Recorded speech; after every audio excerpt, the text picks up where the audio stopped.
Si Jesus mitubag kaning iyang argumento, padayon kini sa argumento nila sa mga leaders, sa mga Hudiyo, nga nagsigig question niya kung siya bagyod ang Mesiyas. Kay ang ilagong gisunod, mauman ang panagna sa mga propeta nga ang Mesiyas kaliwat ni David or tawgon nga anak ni David. Niya kay si Jesus nailhan man nga taga Nazaret, outside man na sa lugar ni David nga mao ang Bethlehem, mao digid sila katuo. Pero si Jesus baya sa tinud-anay didto gyud na tawo sa Bethlehem. Wa lang sila kakita kay didto man gipanganak sa pasungan. Pero didto gyud Bethlehem na tawo si Jesus, didto lang nagpuyo nitubo sa Nazaret. Pero kining argumento ni Jesus, iya ning gipakita nga kitang tao ba ang wa nato masabti mao ang Diyos nun nga pamaagi.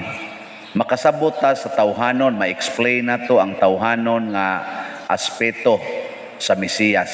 Kay kanigong Mesiyas mao ang manluluwas.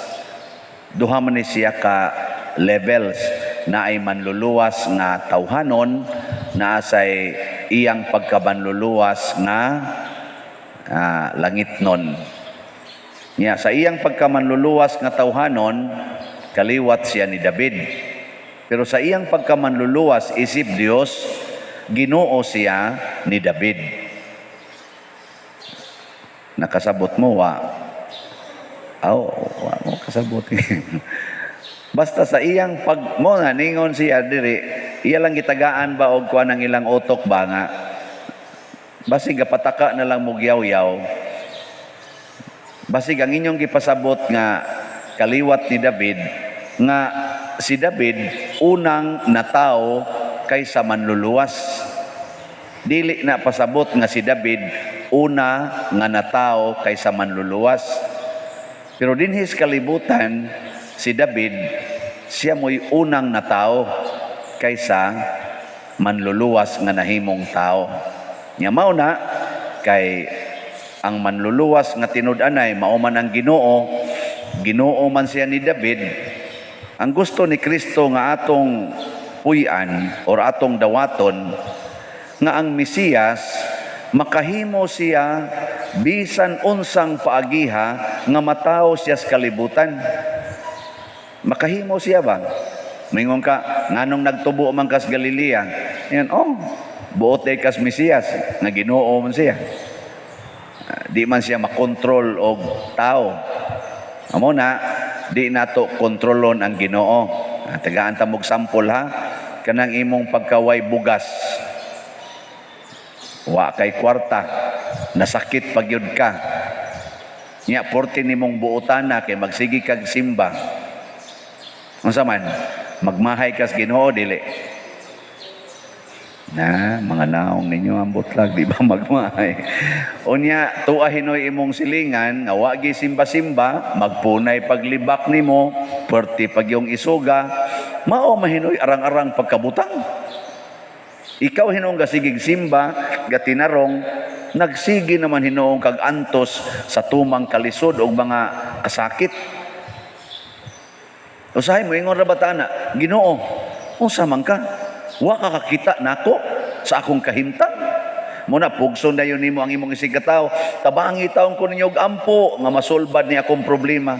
Nya ingnon ninyong pare, Father, help us storm heaven with prayers. Ana dayon. Storm kuno nato ang heaven with prayers.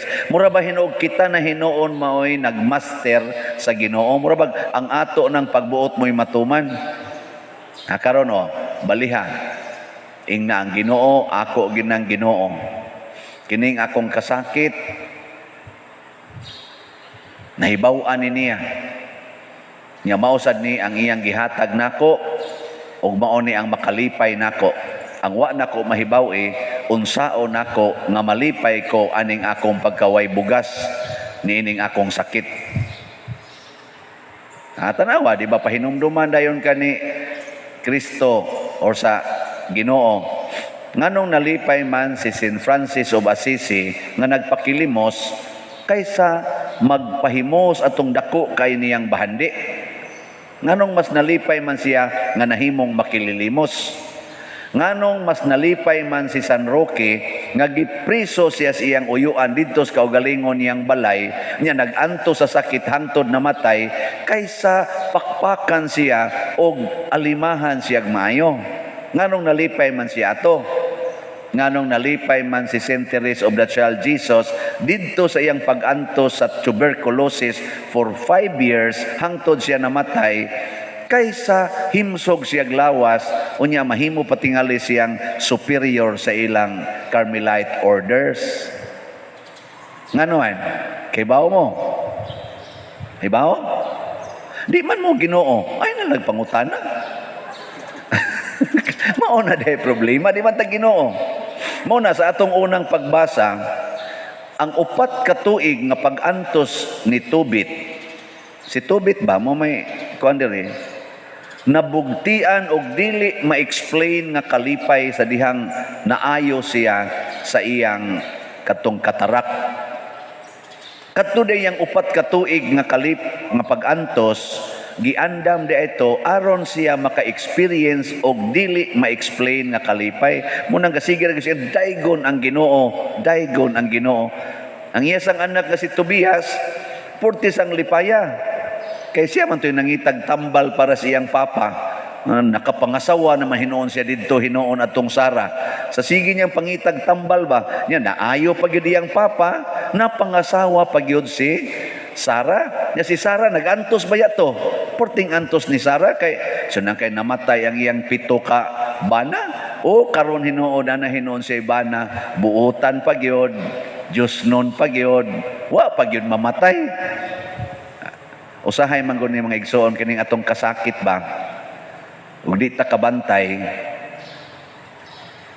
magdepresyon ta, ang uban gani maghikog, pero wa gid ta kahibaw di ay nga ang Ginoo sa matag kasakit naa siya giandam nga dako kayong kalipay. Kana mo'y kuwang kay nato muna ayaw pagsigigmahay ana imong kasakit kay dunay gasunod anang kalipay, design na sa Ginoo. Design sa Ginoo ba? Kana bitang mo tan-aw ko anang mga salida-salida baka nang karate-karate, kungfu-kungfu, nila jakitsan, niya mag-training pa sila, mag-training. So sapit mga bali ang lawas ana, siging reklamo ngano maning mura na maning mabali akong lawas ana di gyud mo patuo ang master, sige hangyog inat ang lawas, sige ag inat ana. Pag abot na sa panahon nga doon na siya kontra nga grandmaster nga dautan kay istanan, ang kadto ding iyang labing lisod nga training nga purtigin niyang reklamuha mao day iyang nagamit pagbuntog atong grandmaster nga dautan kaayo nga kun wapa siya adto mudawat atong maong grabe kaayong pagpuga sa iyang kapasidad, patay siya ditsong. Mao day na i-plus man dayon mahinomduman day niya nga ang iyang kamot ni kumot adtong murag kagahi nga bato niya purtig niyang reklamo iya nagong paakon ipakumot yun hangtod yun nga napuga gid niya mao iyang gigamit pag patay sa kadtong grandmaster. Maurasan na ang atong kasakit. Kining atong kasakit, mausan itong gamiton pagbuntog sa yawa. Manalitan, masakitan ko. Kaya di jud ko motubay sa madre. Nana, sige lang ginter, antos lang gintang. Nga nahitabo man ron nga nagmisyon ko dito sa bukid. Kuyog sa madre. Niuwan magparting kusuga, kami ramang duhas payag. Ni ang madre mag-ilis. Mag-ilis yung madre kay nabasa man. Ana. Unya kay naanad naman ko nga di ginabuhaton, di gyud mahitabo. Nya ang madre kay wa man maanad. Uy, ning kuan man. Ning lukluk mas pare. Ana. naanad naman sa kog salikway anang buhata, nya grabe gyud ang pagsalikway, gihilak-hilakan itong pagsalikway. Makaingon jud ko, karon na lang hinuon ako, gubon ang akong gipanday, ang akong gihuptan sud nas dugayng panahon. Ako na lang ibilin ditong Madre, muli na lang ko. Tanawa inyong mga naong, wag yun, mutuo. Ilom na Padre. Biyaan ka ni mugdi mangluspad. Depende lagi na kung sa imong gimaster. Ug ang imong gimaster mo, give in na yung kas temptation, di, usa lang ka ana, wana, kuha na ka. Pero naanad sa kag-overcome og temptation, bisag unsa pa nakalisod, makuha gyud nimo. Ug mao na ang kasakit. Ang kasakit mao ang pagdawat sa mga butang nga lami nga dili di ay angay pahimuslan sama anang kwarta. Nindot magyud na kay kwarta, tagaan kas Ginoo og kasakit sa kakabus. Nya imo nang dawaton ang kakabus, malipay na ka nga ikaw kabus. Basta lang honest, basta lang dili lang yun ka mangawat. Nakaron gibutang kag posisyon sa gobyerno nga ikay tig-disburse og kwarta ng imong signature maoy makaparilis anang binilyon na kwarta. Unsa man, mangawat ka dili.